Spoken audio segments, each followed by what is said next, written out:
Now, the show that you see on the walls here is from a recent trip for National Geographic expeditions, and we went to 9 countries in 22 days. The great thing about it was you go to all these signature places. You know, you're at the Taj Mahal one day, then the next day you're out on the Serengeti with lions, and the day after that you're at Luxor Temple, and then you're in Marrakesh, and then you're heading home. You know, it's just a whirlwind.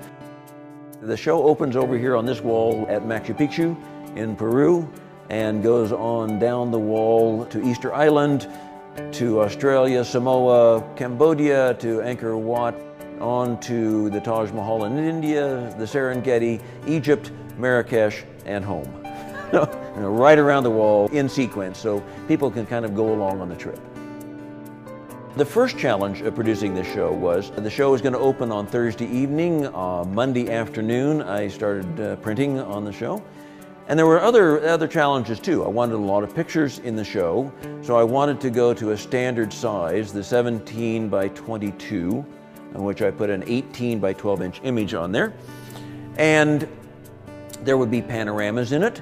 There would be flaming bright colors, super saturated stuff. There would be subtle backlit sorts of scenes with washed out backgrounds. There were just all kinds of things that had to be done, and it had to work quickly. We have been in Small World printing everything on our Epson 9800, which has served us wonderfully. We've since upgraded to the 9900, which gives us this huge color gamut, as well as, you know, the sharpness and the subtlety of gradations and everything is just spectacular. But for this show, I also then wanted to have the convenience and speed of sheet feeding with all the image quality that came out of the 9900. So that made the 4900 the logical choice. It sits right next to my desk. I can sit there and spew prints out about as fast as I can run them through the computer, and it just stick in the roll paper and print the 17-inch wide panoramas. It was amazingly quick. On this show, we're really lucky to have exhibition fiber, because I remember in the old black and white days printing on double weight glossy dried matte, and you got this wonderful surface texture and the substance of the print, and that's what exhibition fiber delivers. Now, on this show, we were extra lucky because there is now exhibition fiber in roll paper. That meant that I could print the panoramas on the same paper, straight out of the same printer, seamlessly. The other great thing about the 4900 is, while I print almost everything on exhibition fiber, there are times when I want to print on other papers, like fine art papers. And the 4900 lets us do that without wasting time and ink, pulling out cartridges to go from the PK inks to the matte inks for the black. It goes very quickly, it automatically makes the transition, and it's a piece of cake. We can use high-speed printing all the time. There's no compromise in using high-speed printing and the printhead printing on both passes, and it really means that it prints faster. I would sit there, and as fast as I could get the next file done, the print would be out and the printer would be waiting for me, ready to go. I was glad to see that the 4900 has the Monochrome HDR ink set. Same ink set that's over in the 9900, so we get exactly the same quality between the two printers. And when I need it, it really lets me get those extreme gamut colors that I might have been missing before.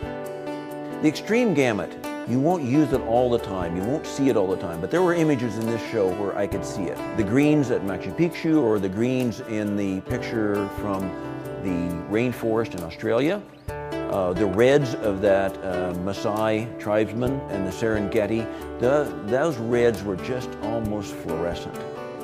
This gets a little geeky. What I discovered on this thing is it's also got something called a TFP, thin film piezo printhead. Now, I don't know how they do it. What it has to do with is how accurately you deliver those little ink drops. Extremely accurately at high speed if you're going to really render detail. And one place I could see that was at that panorama of the souk in Marrakesh, which is an image just full of lots of detail in there. If you don't do all of that well, then the visceral quality of the print goes away. I can't tell you how many hours, days, years, or decades I spent in a darkroom trying to get the kind of tonality that I can get out of one of these black and white prints straight through the advanced black and white mode. I mean, those prints on the wall were first-time prints. And you get this incredible creamy tonality that still has all of the guts and rich, deep blacks that you expect in the very best black and white prints. Even the little LCD display on it. You know, it's in color, it's easy to navigate, I can make my way through it without getting out the manual. This is a big improvement. There's something else about productivity on this printer, is paper handling. So we can have roll paper sitting back there in the roll. We can have premium luster paper sitting down in the paper cassette. We can sheet feed fine art paper either from the back slot or straight through on the platform, and we don't have to be transitioning between one paper handling mode and another. When we're using roll paper, the new rotary cutter is fast, it stays sharp, it's going to keep working, and it will cut through canvas. I was glad to see that on the 4900 there's a window up there that lets me see the print head go back and forth. Sort of mesmerizing, you know, as it happened. But it gives me a lot of confidence that it's working. I mean, the printer's quiet, so otherwise I'm not quite sure what's happening inside there, you know, and I can just kind of stand over the printer, just kind of watch the thing go back and forth and know that all is well in the world. With the 4900, it's not just one thing.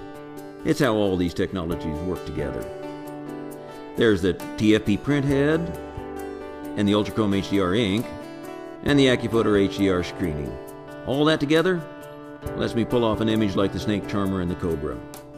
So, you get this amazing detail and sharpness on the back of the cobra's head, and then there are these smooth transitions of yellow in the background without a hint of digital step-off or artifacting. Well, same time, holding all those saturated oranges in the snake charmer's cloak. And along with that, skin tones that are true to life. In the end, all this technology just gets out of the way. It renders not a digital print, but a real photograph, where you feel like you're falling right into the scene. The ink sets, the printer heads, the cutters, all that stuff goes together in this system that allows us to produce state-of-the-art work right here in our gallery on Main Street in Lindsborg, Kansas, and compete with anybody in the world, any place, in print quality that we put on our walls.